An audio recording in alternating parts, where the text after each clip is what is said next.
महाप्रभुଙ୍କ दुर्लभ नागार्जुन बेश। गुरुवार राति प्राय 12टारे रात्र पहुड़ पर राति 2टा पर नागार्जुन बेश नीतिकांति निमंते द्वार फिटा होइछि। महाप्रभुଙ୍କ पर बेश पूर्वर भीतर शोध, मंगल आलती, तड़प लागि ओ अवकाश आदि नीति संपन्न कराजिब। श्रीमंदिर रे प्रथम थर पई बिना भक्तर अनुष्ठित हेब समस्त नीतिकांति। दीर्घ 26 वर्ष पर महाप्रभुଙ୍କ नागार्जुन बेश पड़ुथिबारु एही बेश दर्शन पाई अनेक आशा बांधिछंती, किंतु कोरोना महामारी को दृष्टि रे रखी एही बेश दर्शन को बंद करि दिया जाइछि।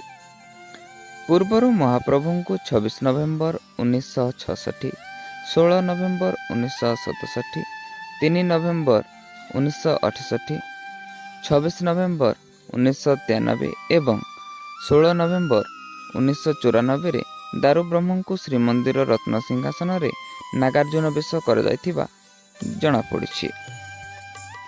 घरे आज द्वार फिटा पर मंदिर घंटी छता काली जाइतला, तापर एठी घंटी छता काली बाजिकरी घरे आम गोटे पूजा अर्चना थिला। पूजा अर्चना सरला पर बेश आज्ञा मंदिर अभिमुखे बाहरिला।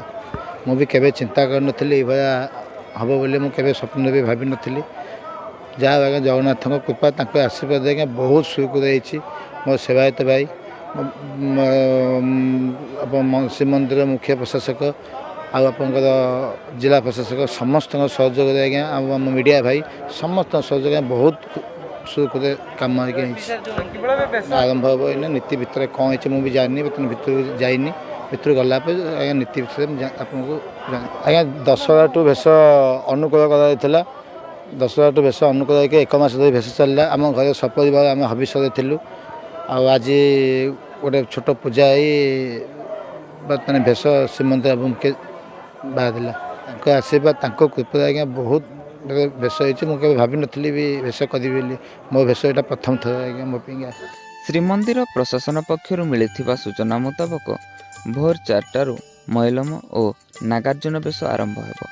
3 घंटा धरी बेश लगी कार्य चलिब। सकाळ 7टा बेश शेष हेब।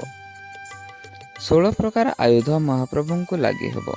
सेही भली भोर 4:30 रोष होम, सकाळ 5टारे सूर्य पूजा, 5:15 द्वारपाल पूजा, 8टारे गोपाल बल्लभ, 8:30 10टा भितर सकाळ धूप, 10:30 बाल धूप सह भोगमंडप उठिब।